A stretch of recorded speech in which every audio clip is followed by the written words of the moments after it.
نبی پاک صلی اللہ علیہ وسلم کی حضرت ختیجہ سے شادی ہوئی ہے جب وہ 25 سال کے تھے.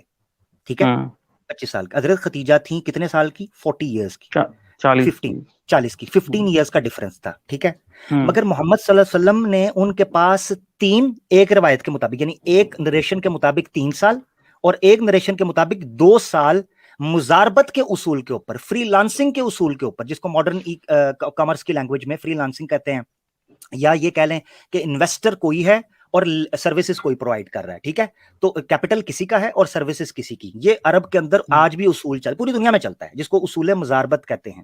ٹھیک ہے, مزاربت کا مطلب یہ ہوتا ہے کہ آپ ایک بندہ انویسٹ کرتا ہے اور دوسرا بندہ اپنی سروسز کی وجہ سے اس سے پروفٹ کمیشن لے لیتا ہے. نبی پاک صلی اللہ علیہ وسلم اس وقت مختلف لوگوں کے ساتھ تجارت کر رہے تھے. اب وہاں پر جو خاتون تھیں وہ بڑی گنتی کی تھیں جو بزنس کرتی تھیں.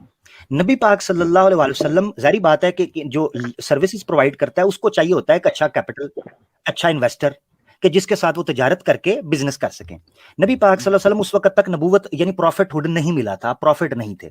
تو آپ نے یہ کیا کہ آپ جب اس وقت جاب ڈھونڈ رہے تھے, بزنس کر رہے تھے یا سروسز پرووائڈ کر رہے تھے, تو حضرت ختیجہ کے کانٹیکٹ میں آئے.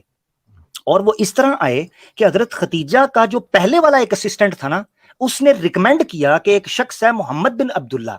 حضرت ختیجہ سے پہلے بھی نبی پاک صلی اللہ علیہ وسلم تجارت کر رہے تھے, اور آپ صلی اللہ علیہ وسلم حضرت ختیجہ سے پہلے ایک کامیاب تجارت, یعنی ایک جسے آپ کہتے ہیں کہ ایک سکسیسفل سروسز کے طور پر جانے پہچانے جاتے تھے. ہاں, اس سے پہلے اس کا ثبوت ملتا ہے. ٹھیک ہے, میرے پاس ایک بک ہے, انڈیا کے ڈاکٹر ہیں, وہ فوت ہو گیا, ڈاکٹر پروفیسر یاسین مظہر صاحب غالباً ان کا نام ہے, حیدرآباد کے تھے. انہوں نے کتاب لکھی ہے معاش نبوی. اس میں لکھا ہے کہ حضرت ختیجہ کو ریکمینڈ کیا گیا تھا نبی پاک صلی اللہ علیہ وسلم کے, یعنی حضرت ختیجہ ایسے نہیں ہے کہ نبی پاک نے پورا پلان کیا, پلان کر کے آپ پہنچ, یہ ہے وہ, میں آپ کو بیس پیچھے بتا رہا ہوں. ریکمینڈ کیا گیا محمد بن عبداللہ کا نام, جس کو محمد صلی اللہ علیہ وسلم کہتے ہیں, کہ حضرت ختیجہ چونکہ ایک عورت تھیں, وہ سفر نہیں کر سکتی تھیں, وہ مردوں کے ساتھ اس طریقے سے ایکٹیولی نہیں مل سکتی تھیں, سوشلائزنگ نہیں, تو ان کو ایک ایسا شخص چاہیے تھا جو ایماندار ہو, جس کا نیک نام ہو, جو سکسیسفل ہو.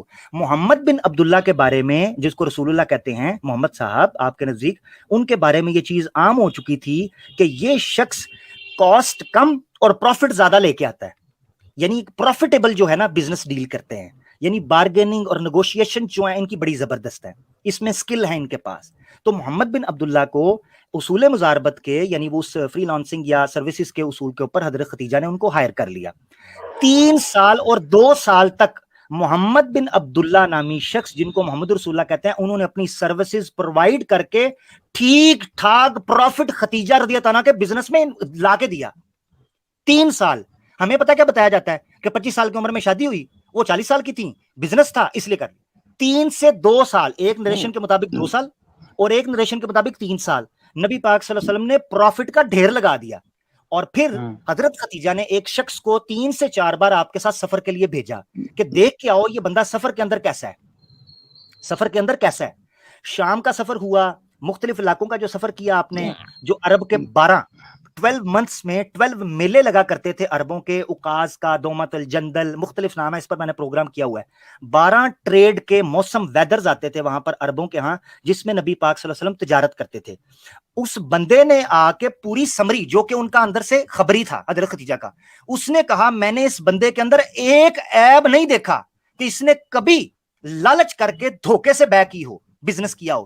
ہمیشہ اپنے کسٹمر کو یہ بتاتا ہے کہ میرے مال کے اندر, میرا جو میرے پاس چیزیں ہیں اس کے اندر نقصان کیا ہے, اور یہ اس کی ایکسپائری ڈیٹ کیا ہے, اس کی کوالٹی کیا ہے, A to Z بتاتا ہے. حضرت ختیجہ اتنی امپریس ہوئیں کہ 3 سال گزرنے کے بعد اپنی ایک اسسٹنٹ تھی جن کا نام تھا نفیسہ رضی اللہ تعالی عنہا, ان کو بھیجا اور رسول پاک صلی اللہ علیہ وسلم کے پاس آپ نے بھیجا. اگر ایسی چیز ہوتی, انہوں نے دولت دیکھی ہوتی, تو یار محمد صلی اللہ علیہ وسلم جو ہیں ان کے پاس 2-3 سال, وہ تو پہلے اگر اس طرح کی کوئی چیز دیکھ رہے ہوتے تو وہ ٹرائی کرتے.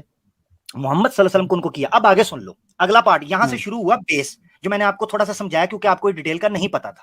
اگر پتا ہوتا کبھی آپ اعتراض نہ کرتے. اور مزے کی بات بتاؤں, ابھی میرے پاس ریفرنس موجود ہے پریچنگ آف اسلام کا, سر آرنلڈ کا.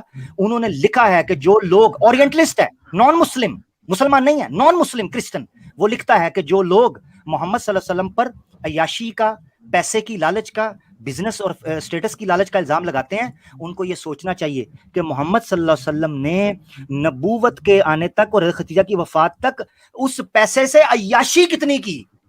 یہ بھی تو سوچو نا کہ اگر وہ پیسے کے لالچی تھے کتنی پراپرٹی بنائی. اس 25 سال کی عمر میں شادی کی, 15 سال آگے آپ کر لو, ٹھیک ہے, 25 سال, 50 سال کی آپ کی عمر تھی, 50 اور 51 کی, یعنی 25 سال آپ کی شادی رہی حضرت خدیجہ کے ساتھ. ایک منٹ روکوں گا آپ کو, 1 منٹ روکوں گا. محمد صاحب کو اس بزنس میں لے کے کون آیا؟ ان کے چاچا لے کے آئے تھے کیا خدیجہ جی کے ساتھ, ان کے چاچا تھے بزنس میں, جو محمد صاحب کے چاچا تھے ابو طالب, وہ تھے بزنس میں, وہ ان کو لے کے آئے تھے اس میں. ابو طالب, میں آپ کو بتاتا ہوں فرق سمجھے. ابو طالب جو تھے وہ بالکل بھی بزنس نہیں, ابو طالب کا بزنس پتہ کیا تھا, سورس آف انکم کیا تھا؟ وہ دادا عبد المطلب کے ساتھ گئے تھے. ابو طالب کا بزنس تھا آب چاہے زمزم جو ہے نا, آب زمزم کا جو ویل ہے ادھر عرب کے اندر, مکہ کے اندر, اس کی جو سروس آتی تھی وہ ابو طالب کے گھر میں تھی.